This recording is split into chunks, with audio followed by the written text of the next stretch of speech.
Alright, riff number 21. I like to call this Whole Lot of Bends because to me one of the most famous examples of this little section here comes from the Led Zeppelin song Whole Lot of Love.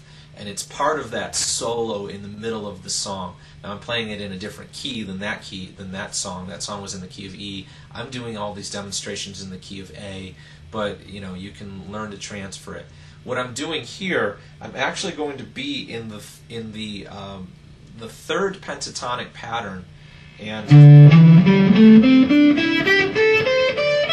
it's kind of a funny little pattern because it has a hand shift in it, and I really don't like patterns where I have to move my hand. I don't mind stretching a couple of extra frets if I have to, but anytime I have to move, I try to avoid those patterns. However, in this pattern, there's some riffs on either side of the shift that work out okay. And this is the coolest one of all.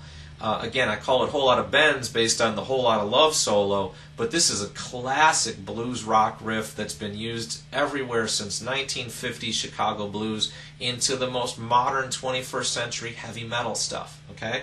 And what I'm going to do here, I'm going to use these four notes. I've got my A root note at the 10th fret on the 2nd string. My pinky's going to come down on the 13th fret, on the 1st string 10th fret, and 12th fret. But I'm going to take that 12th fret, my 3rd finger, I'm going to put some extra finger power in there and bend it, and I'm going to bend it a step and a half. So I'm going to bend it as if I was playing the G note at the 15th fret.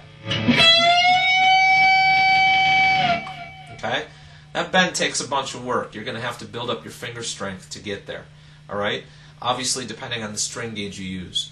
I use 11s on my high end of my guitar, which is pretty thick for most people, but I play bluesy rock kind of stuff, so it works out well. If you're using lighter gauge strings, hopefully you won't have to work so hard, but you know, still to get that step and a half bend, especially we've been talking about so many bends that were one step, a whole step. This one's a little further. So, and then walk down the scale, and maybe put a little vibrato on that final A note. So the way this goes,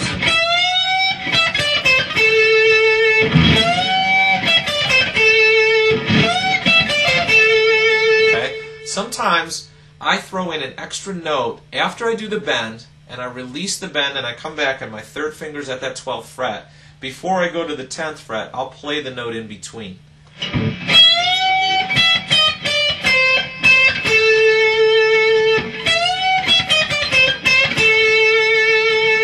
That riff comes right out of a ZZ Top song from way back in the day. Alright? You can do it either way. You can add the extra note or not, but this is a really important riff. It's a very common riff, and you'll find it in a lot of solos. So that is riff number 21.